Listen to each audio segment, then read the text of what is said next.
Suze, welcome to the How I Became podcast. I am so excited to hear your story, your journey, and the company that you're building currently. As we jump into it, I'd love to start with a little bit of your story, how you got into entrepreneurship, and about Sprout as well. Yeah, thanks so much for having me. Nice to see you. So yeah, I'm Suze. I'm the co-founder and COO of a fertility and family building benefits company called Sprout. So really what that is we're on a mission to make fertility, surrogacy, and adoption care accessible to all Canadians through their employer benefits package, regardless of their age, gender, sexual orientation, or how they're going about building their families. Amazing. And how did you get into whether it's entrepreneurship or building this company? Yeah, so I've been in the Toronto tech ecosystem for quite a few years now, worked at a couple of other tech companies and like really enjoyed the structure and my time there and felt like when you're working at an early stage company, there's so much energy and excitement and willingness for people to just like take action and feel like they're making a change for their company and for the world more broadly. So I knew after my last company, it was basically wrapping up going through an exit strategy. There were only a few of us left that were helping sell that business.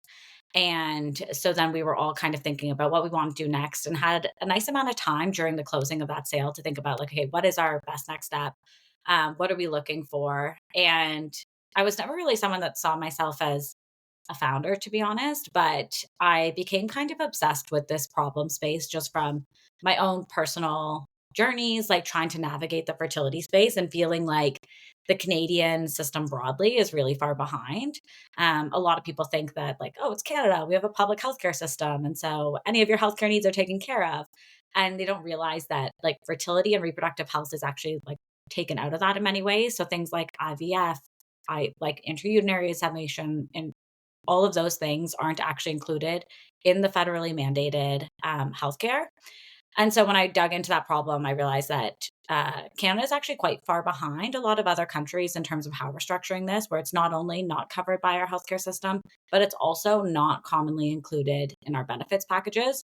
Versus, like in the US, for example, 50% of employers are offering some sort of coverage for fertility. And in Canada, that's only 2%. So I felt like there was just like a massive gap in this system. And a lot of people are thinking about the fertility space and how they can solve it on the medical side or make improvements in terms of the technologies actually being used. And given my background and my skill set, I was like, I feel like what I can help actually solve for here is the financing side and help people get access to the care that they need with the amazing providers that we have across the country.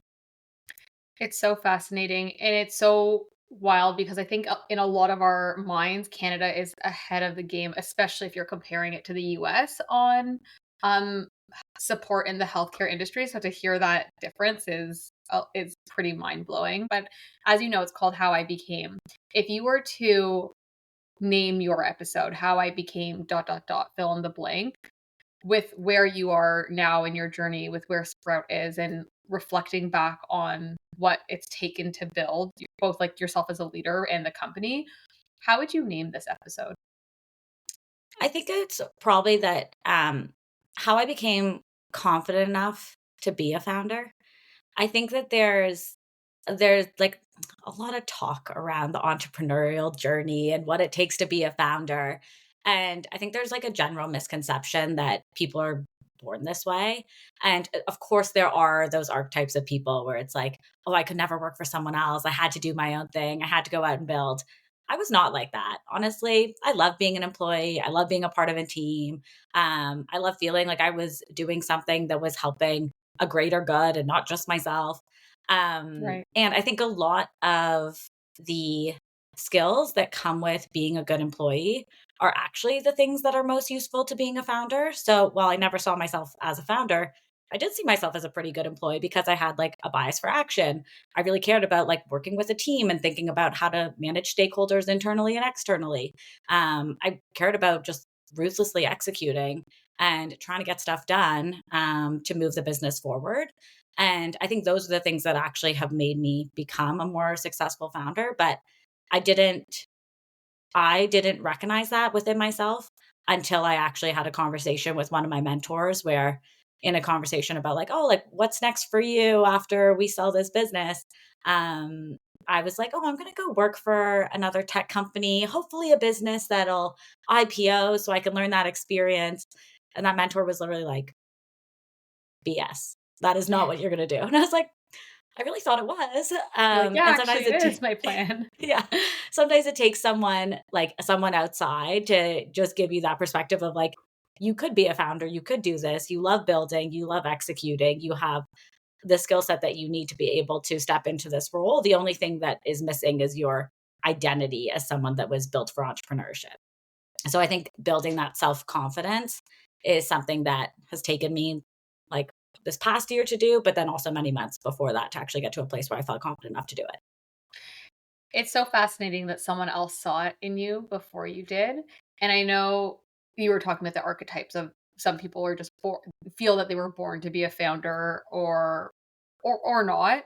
Um, Now that you have stepped into it, do you think looking back, you're like, "Yeah, it is something like there's something unique about entrepreneurs or founders," or is it something that you can grow into, and if you don't think you'll ever be a founder, there's still the you can learn those skills? Like, what does it take to be a founder? Because it does feel from the conversations I've had with entrepreneurs that there's something unique and special, or maybe not different than someone who wants to be part of a team. It's just a different, way of seeing your role in building and changing. Mhm.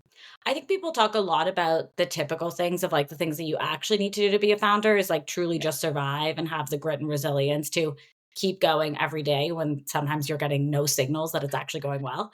Right. Have like a little bit of like foolish self belief and be able to keep pushing.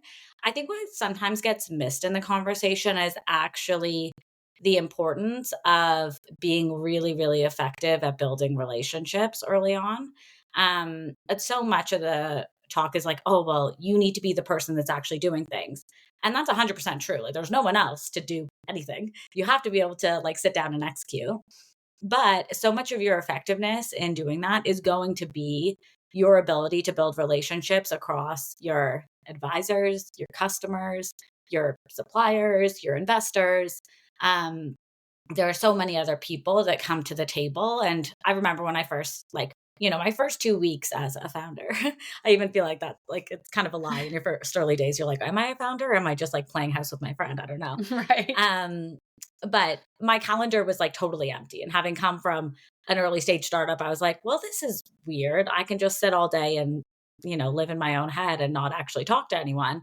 And then I was like, oh, well, that's actually not how you make progress. And very quickly, my calendar was full with conversations with like, okay, we're actually talking to customers. We're actually doing research in the market. We're starting to build out our supplier base. We're starting to talk to investors and understand whether or not this is something that they'd be interested longer term.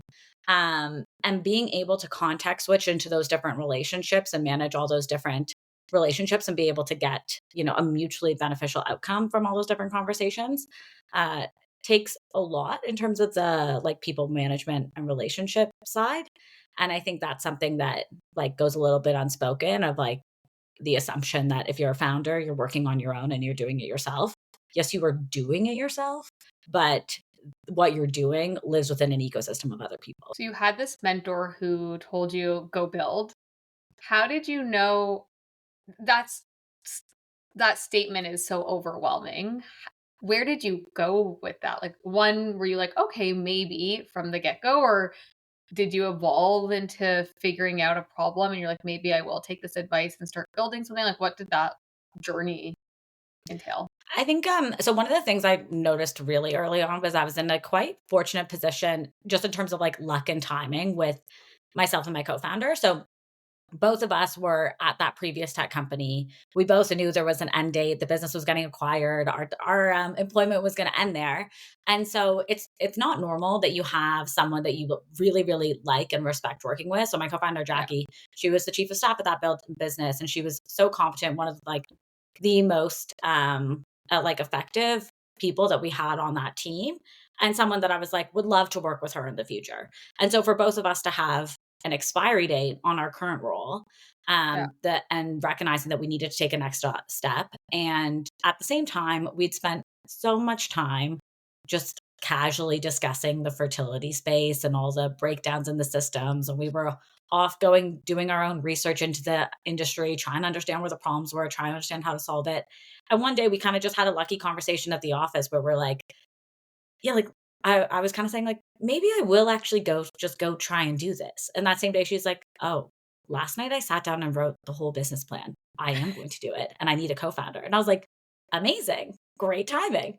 Um, Wow, what so it was serendipity. yeah, exactly. It was, like, very, very lucky. Like, I don't like, there are so many hard decisions you have to make when you're making the choice to go out on your own. Your co-founder is one of the most important ones, but then you're also deciding, "Okay, does this make sense for my lifestyle? Is there actually a business model here? Like, what sacrifices am I gonna make? Am I ready for this commitment?"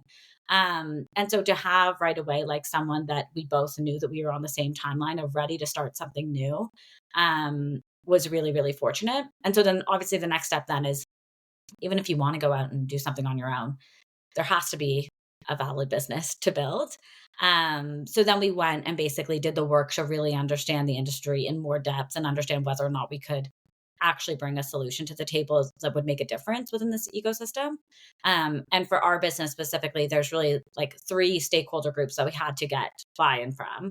So we are a benefits provider, right? So we work with employers to offer benefits to employees. And then we bring in the service providers like fertility clinics, family lawyers, et cetera, to provide the actual care to those employee members. So we needed each of those three groups, like the service providers, like fertility clinics, family lawyers, et cetera, the employer who's actually going to pay for the benefit, and then the employee who's going through a journey and likely needs support, needed to validate that each of them would actually have a demand for care. And the other thing that we wanted to know was that we weren't just adding more complexity to an already complicated system. Like this is already something that when people say or try to navigate it, it's really, really difficult. Yeah. And we wanted to make sure that if we stepped in, that we were actually building some alignment between those three groups. It wasn't just that we were adding another layer or another middle person that was going to add more complexity and not actually solve the problem. How did you validate that in the beginning? Was it conversations with all 3 parties? Was it focusing mostly on the consumer side or the employee side or the service provider? Like, who did you kind of have to convince first to figure out if the value was there? Yeah, so it was a lot of conversations, just so much chatting. So as I said, like the whole relationship building thing really matters because you're sending out these cold emails and just hoping people reply. And then when you do have a conversation with them, trying to make sure that you're actually having like a valid conversation where you're not leading the witness. So on the employee side, I feel like that was the easiest checkpoint because we'd spoken with so many people that had been like, the fertility and family building space sucks in Canada. It's also expensive. It's so stressful. It took so much time out of my life and my Yeah, day, and added such an emotional burden. So after quite a few conversations with different demographics like men, women, queer, straight, we learned quickly that this was definitely something that as an individual or a couple, people were facing these challenges. So then the next group was the employers, where we tried to validate, like, is there actually willingness to pay here? And that one was actually surprisingly quite positive, where despite the fact that there was a lack of education in the space when we first started having these conversations, when we clarified for employers, like, yes, you have fertility coverage, for example, but that's only fertility drug coverage, which isn't useful to the person that's pursuing surrogacy, for example. It was those unlocks that really helped the employer understand, like, oh, I thought I was doing this. I kind of thought I had checked the box on fertility because I added it to the insurance plan a couple of years ago. And after having more like thoughtful conversations, quite quickly HR teams were like, "Oh, I want to do this well, right. and I'd be willing to pay more if it's actually going to have a real impact instead of an benefits offering that no one can even actually use." So that was the second group, and then the last group was there's a lot of conversation around the industry around like wait lists for fertility clinics, and there's a shortage of supply, and that was something that we had to like debunk. Where because in reality, there isn't actually a shortage of supply in major metros in Canada. So, like Toronto and Vancouver, there's tons of clinics. The rest of the rural regions, it's a bit of a different story because clinics are located in urban hubs, but most rural areas don't actually have access.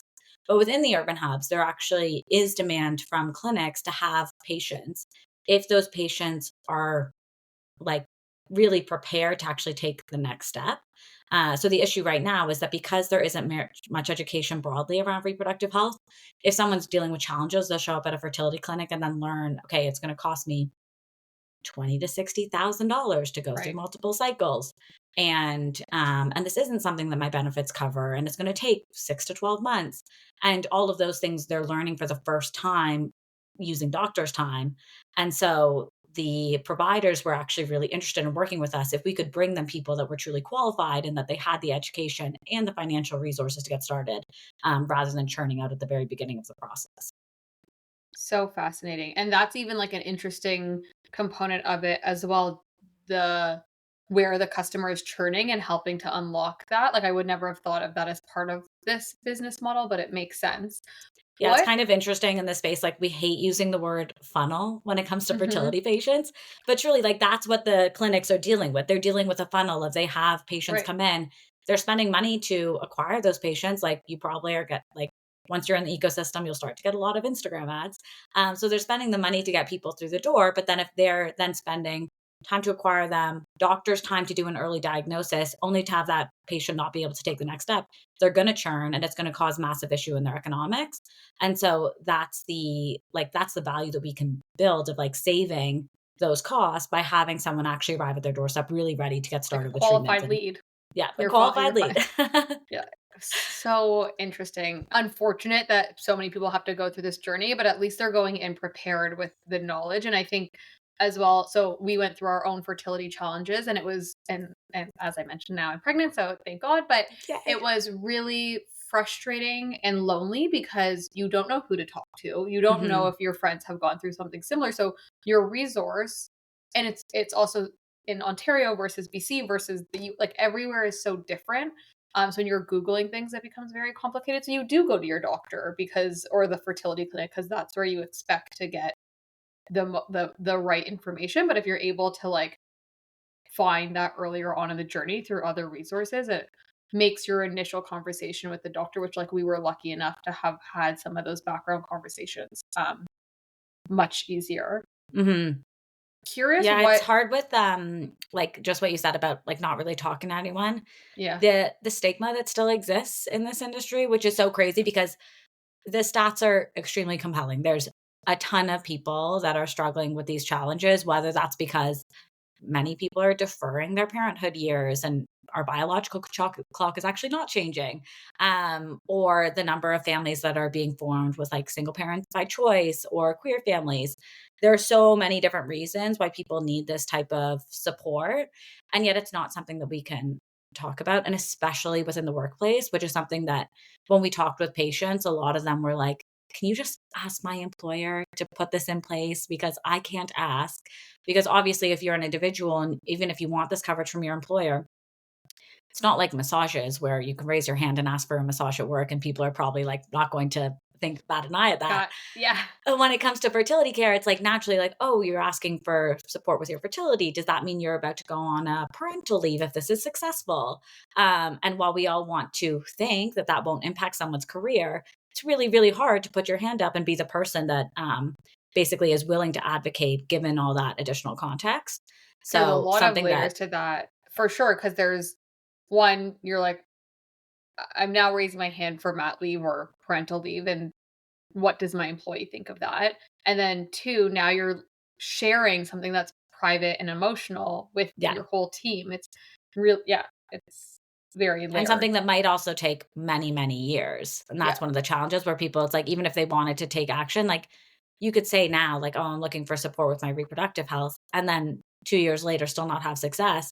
And then people in that whole time are just wondering what's going on. And so it's such a personal journey that has so many different layers, and something that we're like, there could be a solution here. There's some very obvious problems that we just need to rearrange how information and financial resources are shared amongst this ecosystem. so when we started trying, in the beginning, I had, a miscarriage, and then once I started opening up to friends because you're lonely and you talk and it's the only thing on your mind, and you find out everyone, like, it feels Mhm. like everyone has gone through some sort of, experience in getting pregnant. So you watch these movies and it's like they fall in love, they get pregnant, they have a happy baby. It's like, no, that's not like the fairy tale that everyone experiences. Like there's so many issues within that experience, Yeah. for women, men, like for everyone that is involved in it, which is nice to know that there's a lot of work, like what you guys are doing to ease some of that Yeah. experience. And well, thank you for sharing. Honestly, like that is something so personal. And I'm so sorry you went through that. But exactly Thank what you you. said, where it's so, so common. And the Yeah, more we can talk about it, like it's very helpful to know. And that's been something that's been surprising with all of our calls. Like I get on a lot of conversations with members or patients, and they're like, "You're actually the first person we're talking to about this. The only other person that knows is my mom," you know, and it's crazy that people are going through such an it's so emotional traumatic. experience so alone. Yeah, that's I mean, there's times obviously where you don't wanna talk about it, but now I try to be fairly open about it because I know I felt lonely, so if I can be open, then it helps someone else maybe know that they can come talk and, share their experience. But curious for you, like, I know that you and your co-founder, Jackie, were, like, had been talking about the fertility space and trying to solve some of the issues that lie within it, but what initially got you interested in that space? And so we both have our own sort of like personal experiences in the area. So Jackie like speaks quite openly about this. Her whole family is like the product of assisted reproduction. So her brother Oh, is adopted, and her twin were born through IVF. So one of the earliest IVF babies back in the 90s. Um, amazing. so it's been like a very like open topic of conversation. And then as she started to explore her own reproductive health, like realized how inaccessible that type of care and support really is right now. And then for me personally, I went through a separate journey that I don't speak too much. And here I am, I'm talking about it on a podcast. So like I do speak about it a little bit. But I actually had an abortion 2 years ago that really had a significant impact on my mental health, where it was like an unplanned pregnancy, and I was recently married, had a house. I was like, I could do this, but then chose to terminate. And then quite quickly after decided to terminate the pregnancy, had a serious like mental health spiral where I was like, Right. what was I thinking? This is not easy for people. So many people struggle to get pregnant. And the fact that despite the fact that I have the things in place that I could have carried on with this pregnancy, I just terminated, like, what a dumb decision. Um, and so being the pretty like type A person that I am, I was like, I can't just sit in these bad feelings forever. So that led me to a lot of like research into like how can I get a little bit of confidence that I didn't just make the worst decision of my life. And so part of that was going and actually getting my fertility tested, doing like a full workup, and the results came back where it's like, you're fine, pretty normal for your age. You probably don't have to worry about it. And that lifted like such a significant weight off my shoulders that I didn't, well, I kind of know I was carrying it around, but I didn't realize how much mental Mm. space it was taking of like worried about what the future would hold if I later couldn't have kids. And it was a very, very simple, like $200 blood test ultrasound, very straightforward. And it was kind of crazy to me that so many of us just assume that we should just be living blind in this area. And I think that's a trend in our broader healthcare system where we're in, we're, moving out of the generation where people are like, wait until you have an issue and then go get treatment. And instead thinking about, okay, like what are the tests or proactive care that you can do to avoid a diagnosis later on? And I think fertility is one of those areas where knowledge is really power. Like, as I said, the biological clock is a real thing, but it's not the same for everyone. And there's these kind of like there's these averages that exist in the industry of like, oh, after 35, your fertility, your reproductive health will go down for a female. But that's an average. It's not going to be the same for everyone. And so having your own like personal understanding of your own body can be really, really helpful to make sure that you're thinking about like your own timing in your own life, to be able to have a little bit more control over this. I appreciate you sharing as well. Not an easy thing to talk about. But ultimately it's the right choice for you, right? And with all the resources and tools you're putting in place, it makes it, a lot more accessible. But also I think it's so amazing that you took that very difficult experience and turned it into something that is so beautiful for so many other women that are going through this journey. It's fascinating as well because the more like getting into my mid 30s and having these conversations with friends, the proactiveness is definitely a conversation. Like Mhm. maybe they're not ready to have a family right now, but checking the boxes to ensure that if they change their mind or if they want to have babies down the line that they still can. And growing up, when you do your reproductive health classes, even, it's never a conversation of you can just go and find out it's not that expensive, or see about freezing your eggs if you are thinking about, trying later or down the line. It's just you never think about it. At least I never thought about it until I wanted to start a family. But what if Mhm. I had the opportunity to like start digging into it 5 years earlier so that I could make more decisions down the line? Which leads me to this question of, is there a component of Sprout that's on um, an education element for the consumers? Because there's still this component of, you mentioned like going to the doctor and being educated or having some of those questions answered. So how do consumers find answers to those questions before they get to the need for a Yeah. fertility doctor? Yeah, education I feel like is like such an important part of this because as you said, like our sex ed class in grade 5 is all just like, "Oh, don't get pregnant." Like Yeah, that's the only thing they ever exactly. talk about and never acknowledge the fact that it can actually be difficult on the other side. And so when like a member logs on, we'll gather some basic like demographic data in their onboarding to make sure that we're sharing some content that's actually relevant to them. So whether you're on, for example, like the testing and egg freezing pathway, like learning about your reproductive health, learning about the steps that you can take earlier on, or people that are like actively in a journey, like thinking about IVF or thinking about surrogacy, thinking about adoption internationally or domestically, trying to understand like where is someone within their family building journey and how can we provide the most relevant resources to them. And so Right. that's a mixture, just like different content, but then also one of the things that we see our members engage with quite regularly is actually our budgeting tools. Like there's a lot of information you Mm. can access online if you're like curious about like learning what it's like to go through an egg freezing journey. You can probably Google that. What's missing really in the information available publicly is an understanding around the costs for all these different care and how your benefits or provincial coverage can actually apply to the care that you need.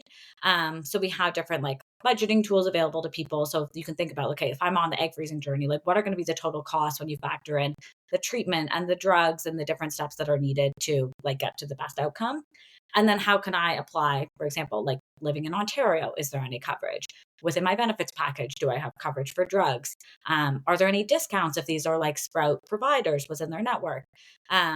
So trying to make it really a lot more digestible for people of having an understanding of like what is going to be the total cost of care and then what are the different resources you have available so that it isn't so overwhelming right when you're getting started. So yeah, so we try and make sure people understand like, okay, like in terms of you as an individual, like what is the care and what are the things you should be thinking about? And then how do you actually make sure you're prepared for that on a financial side? And then at that point, people are normally ready to like think about taking next steps. Then we'll connect them with the providers that make the most sense for their personal journey. We're seeing a lot of people in that, what we call our proactive care stream. I think there's been Mm. a lot of kind of buzzy conversation around like egg freezing broadly. And that honestly, I think has started out of the US where they offered these benefits. They offered coverage for freezing much earlier on, like about 5 years ago. We have like a love hate relationship with the whole topic of egg freezing because, on the one hand, like totally support women and men, like sperm freezing is available too. Like Oh, thinking about, wow. I didn't know that. yeah, Fascinating. it's a hot topic for there's actually a business out there that I'll give them a quick plug called Legacy that is Okay. all about, which is amazing branding. Calling it Legacy, I'm like, great. Yeah. But they basically yeah, do like at-home sperm freezing kits to make it really easy for men, like on the idea that it's like you never know when you're going to have like a health issue or an accident or something come up. So protect your legacy while you can. Um, Genius. It is genius. They have it's a great strong branding. marketing team. Exactly. But then yeah, so we actually are speaking with so many members that are in that proactive care stream, which is really, really nice to see. And it's women and men that are like in their 20s that are like, oh, I Yeah. had an older sibling go through a fertility journey. It looked really, really painful. I don't want to do that. What can I do now? And so what we always encourage is like, okay, go and do the testing, spend a couple of $100, understand where you are in terms of your reproductive health care and then track that over a couple of years. And if you start to see a decline, absolutely take some action. Maybe you're ready to conceive, maybe it's thinking about preserving your reproductive health, whatever it is, but really think about like, hey, what is your own measurements over time? And if it's declining, take a move. But if it's Yeah. stable year over year, then maybe you don't need to spend the like $15,000 to go through that procedure. Curious about the men side of things, and curious if there's stats that have kind of shocked you throughout this process, and maybe like men being interested in this space more than you would have thought, or maybe the average person would have thought, because I am going in with the assumption there's zero interest on the men's side. But curious if like there's any stats that are have been like fascinating to you there, or just, other statistics in general that you've been like, oh, I didn't really like think of this. Yeah, so that's actually been, I think, one of the most exciting outcomes of like now that we're actually launched in market and have like our active member base, we're seeing 44% of our active members are actually male, which is a lot more than we expected. To be honest, like we were kind of expecting we would launch and we would fall into that basket of women's health, and maybe a couple of men would sign on with their female partners if they're going through the journey together. But it's been really, really refreshing to see men taking an active role, whether they're single or in a relationship. But in many cases, like we're past the generation where people think about like reproductive care and having children as a woman's role. Men are taking Right. active roles as parents, obviously, and that starts earlier on. That starts with the fertility journey. And it's been so nice, honestly, talking to guys or couples sometimes where in like the heterosexual relationship, they'll explain like, I know my partner has to be the one to go and get the injections, go to the clinic, go through the Right. IVF procedure. So I'm going to try and figure out the finances and make sure we're working with a really good doctor, at least do that much so that she has a better experience. And I'm like, Right. That's that's so amazing. nice, like that's great. And like, it's been helpful not only from just like feeling better about the service and the way this industry is moving, but also, honestly, on the business side, it's also helpful to be able to tell employers, like, we would somehow sometimes run up against the objection. I will be talking to an HR team and they'll be like, oh, well, I have 100 employees. I only have like 2 women that went on mat leave last year, so there can't be that many people really worried about this. And being able to say, like, okay, it's not actually just the people that are, women going on mat leave. Like, there's many Right. other people that are thinking about their reproductive healthcare broadly, whether that's the men or it's the people thinking more proactively, like earlier on, not at the time when they're having kids right now. So that's all been good to be able to like have the data to support that this isn't just a problem for women in their 30s. It's a problem like society wide that we need to actually work towards. It's a weird, like, stat for someone to be like, "Well, we only had 2 people go on mat leave, so we don't need it." Like, what Yeah. an interesting way to reject an idea of, like, well, maybe you have the opportunity to support more women, and obviously, like, to your point, there's a whole host of other reasons that just kinda stood out to me of like, that's an Yeah. interesting way of positioning that, but, yeah, really fascinating, and I love to hear that, and I think in, like, my scenario, in my world, it was never a conversation between the 2 of us until we started going through our own fertility journey, and then it was like, "Oh, well, maybe there are 2 sides to this story," and I mean, this is a TikTok stat, and, um, I will admit that, but I think I saw something where it's like 50% of miscarriages are actually caused by the sperm. It's not just like, and of course, like, that makes sense, but when you're the one carrying it, you just assume it's something on the female side or on the woman's side. So it is so fascinating to know that it is so holistic and you have to look at it from, a big picture, as well. It's not just, Mhm. And that's something one that we've sided. seen also, like, so that's stats completely right, where it's like Okay. 50% of So like TikTok infertility. wins. 50% of infertility is actually like male factor, or Right. the true data is that it's a third male factor, a third female factor, and a third undefined, so some combination. So Oh, the assumption is that it's truly just 50-50.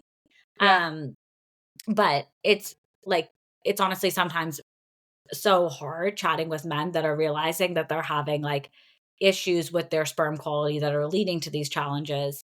Because I think what's maybe changing slowly within the female ecosystem is that like you have conversations with your friends about the pregnancy journey, and hopefully you're open enough to talk about things like miscarriages, infertility, and the Mhm. challenges that come with it.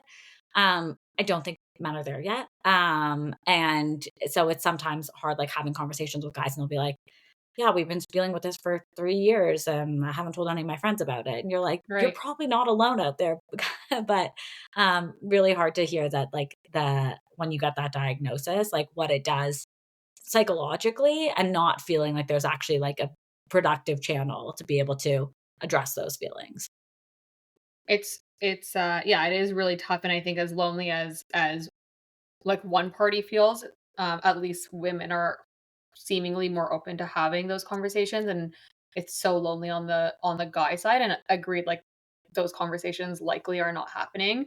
Um, so hopefully it changes on both sides. I mean, we've seen such a change on mental health conversations. I think guys and women talk about it, maybe not like equally, but there's conversations on both sides. So hopefully it evolves on the fertility conversations as well.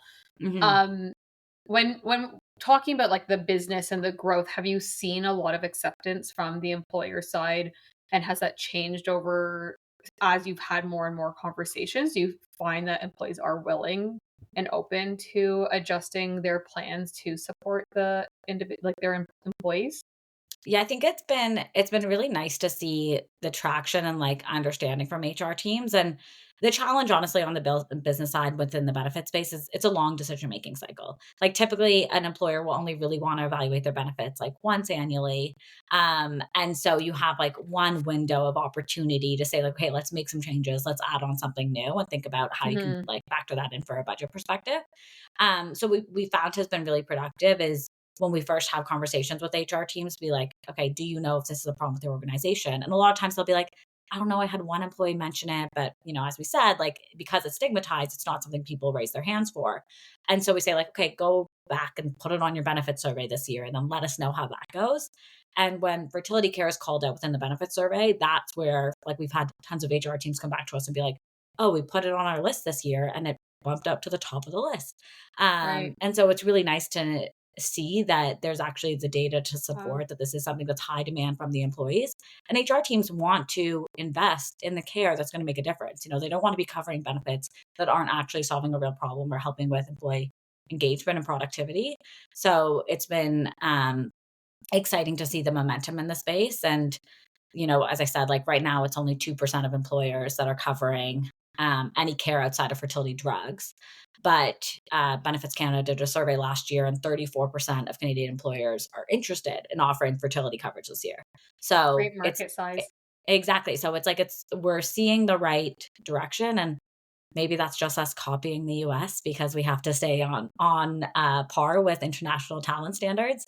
But either way, I feel like it's like the right momentum within the industry, which is quite Yeah, I was gonna exciting. say, like, whatever the driver is Yeah. for the employer, if it's supporting the employee, like, all for it. And I think from a business standpoint, for you to see that we're at 2% and you have an opportunity to drive to 34%, that's really exciting. It means, like, you've tapped into a really interesting problem that ideally those I mean, I don't know why employees or the service providers would have any concerns with it, and then working to the employer side, it seems like there's a lot of interest there as well. Mhm. In our last few moments, I wanna ask you about, um, becoming confident as a founder and growing, your skill set. So now that you've been building for a bit, how have you found your trajectory, your establishing yourself as a founder and feeling more confident in that role going from employee to entrepreneur? I think a lot of it is faking it, to be honest. There's so much where, like, something I was not prepared for as a founder is the fact that in the early days, because the company is so small, like, you are the company. So your personal brand and the company brand, it's all kind of the same thing. And if you want to push the business forward, that means you're also going to have to put yourself out there. So, you know, recording podcasts, posting on LinkedIn, like all those things that I Yeah, probably would have never done a couple of years ago. Um, I think that when you decide that it's in the best interest for the business and you're building something that like I obviously really care about solving this problem. And so when I put that hat on, I'm like, it doesn't matter if like the nervous person inside me like doesn't want to do the podcast recording. I know that it's going to hopefully open up a conversation that will push this industry forward. And that's what I really care about. yeah. So just fake it and decide that you're going to have fun doing it. Exactly. So I do growth advising and brand consulting for startups, and one of the biggest, like, marketing opportunities that founders don't love tapping into because they're very focused on the problem and passionate about the problem, but that personal brand element. And I Mhm. know you mentioning that you don't necessarily share your personal story as much, but what a better way to connect with your audience than showing a little bit and being vulnerable when they're going through something so vulnerable, especially in this business sense. So I think it's hard to do, of course, but like it is such an important thing for entrepreneurs to focus on that personal brand. I know it's Yeah. scary, but I think it's such a smart opportunity to grow the business. Yeah, and thank you for creating this space for founders because it does make such a big difference, like having an opportunity to share a little bit of the story and the why behind it. We spend hours and hours and hours of our day pitching investors or pitching Yeah. customers, but being able to just be like, no, we're doing this because we actually care. It's nice to be able to like change and share that side of the story as well. Totally. And selfishly, like I love these conversations. It's so fascinating. Everyone has such an interesting story, such an interesting reason behind building the businesses. So I love it. And I also sometimes hope that it does give you a moment to step out of like the detail that you're working on and look at like talk about the big picture and remind founders of why they're building this thing. So hopefully it did a little bit of that as well. Mhm. I'm going to wrap up with my last question. We're told a million and one things as we're building businesses, and a lot of those things end up being myths. When you first started, I'm sure you were told a million different things. And now reflecting back, if you were to dispel one of those myths for future founders, what would that myth be? I think I'd like circle back to the top of the conversation where I had a myth in my mind that I wasn't a founder because I was, in my mind, a good employee. Yeah, And I don't think that you have to be, I don't know, against the grain or someone that needs to go off and do your own thing. Sometimes you can be someone that's like, I just want to build good relationships and solve important problems. right. And doing that in the founder role, you have like endless opportunities to channel that skill set. So I'm happy that I've learned that the things that I spent the early days of my career building are actually useful within this space as well. It's a great point. I think a lot of people want to and sometimes it's totally valid, but jump straight into building or being a founder, but setting that foundation and um, learning on like the dollar of the company you're working for is amazing because then you can go and take all those mistakes and learnings and growth opportunities and apply them to your business. Thank you so much, Suze, for sharing. We covered so much and a really meaningful discussion. So thank you so much for taking the time today. I think that hopefully men, women, everyone can listen to this and take something away and hopefully be a bit more proactive after hearing this than they were the day before with their fertility and mental health, and also raising it to their own HR teams that perhaps this is something that they're interested in. Mention Sprout. Amazing. Well, thanks again for creating this space. It was really great talking with you. And thanks for also sharing your transparent and honest story about your journey as well. So, congrats on the little one. Thank Good luck you. with the last couple of months of the pregnancy. Thank